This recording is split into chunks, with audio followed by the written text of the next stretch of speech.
Superstar সিঙ্গারের মঞ্চ মাতাচ্ছেন এই বাংলার ছেলে শুভ সূত্রধর। তার গানের গলা শুনে নেহা কাক্কার বলেন, তোমাকেই খুঁজছিল ইন্ডাস্ট্রি। বেনি দয়াল কমেন্ট করে বলেছেন, এই ছেলেটাই নাকি আরেক অরিজিৎ সিং।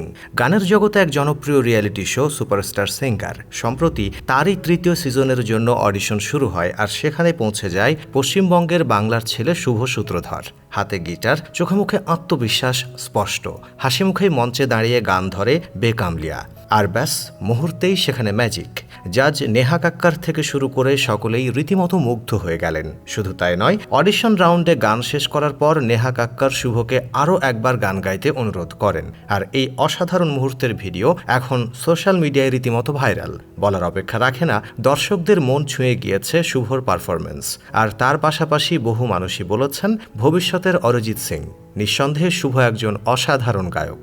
তবে অরিজিৎ সিং আসলে একজনই, যার জীবন থেকে যাপন সবটাতেই মাটির ছোঁয়া, যিনি সফলতার চূড়ায় পৌঁছেও ভোলেননি শেকড়কে, যার গলা আসলে জলের মতন, যে পাত্রে রাখা হয় তারই আকার ধারণ করে। অর্থাৎ দুঃখের গান হোক বা ডান্স নাম্বার অথবা ক্লাসিক্যাল, আমাদের অরিজিৎ যেন সবেতেই সেরা। কিন্তু অরিজিৎ সিং এমন একজন মানুষ যার কণ্ঠে সব ধরনের সুর, তাল, লয় মিলেমিশে একাকার হয়ে যায়, আর মুগ্ধ হয়ে শুনি আমরা।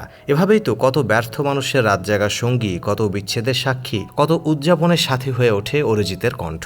আজ তার হাত ধরেই তো বিশ্বের দরবারে ভারতবর্ষ। হ্যাঁ, এই বাংলার ছেলে অরিজিৎ সিং আজ শুধু পশ্চিমবঙ্গ, ভারত ভূমিতেই নয়, সারা বিশ্বে জনপ্রিয়। তবে শুভ যে লম্বা রেসের ঘোড়া, সে বিষয়েও কোনো সন্দেহ জায়গা নেই। এইটুকু বয়সে নিজের সুরের কণ্ঠের জাদুতে ছুঁয়ে ফেলেছে অজস্র মানুষের হৃদয়, জায়গা করে নিয়েছে সঙ্গীত দুনিয়ায়, বাংলাকে পৌঁছে দিয়েছে কত মানুষের কাছে। নিঃসন্দেহে এই বাংলার কাছে, বাঙালির কাছে এই এক গর্বের মুহূর্ত। কথাই বলে, ইচ্ছে থাকলেই নাকি উপায় হয়। সত্যি তাই, ছেলেটার বয়স পেরোয়নি 15-র গণ্ডি, আর এই বয়সেই নিজের প্রতিভাকে নিজের পরিশ্রমে মুড়িয়ে পৌঁছে দিয়েছে সে সুপারস্টার সিঙ্গারের মঞ্চে। অথচ আজকের দিনে দাঁড়িয়ে আমরা অনেকেই ব্যর্থতার অজুহাত হিসেবে দোহাই দিই বয়সের। সেই মাটিতে দাঁড়িয়ে শুভরা চোখে আঙুল দিয়ে দেখিয়ে দিয়ে যায়, যদি লক্ষ্য স্থির থাকে, যদি সঙ্গী পরিশ্রম হয়, তাহলে আত্মবিশ্বাস সাথে নিয়ে এগিয়ে চললে দিনের শেষে হলেও সফলতা কড়া নাড়ে দরজায়। তুমি এভাবেই এগিয়ে চলো শুভ।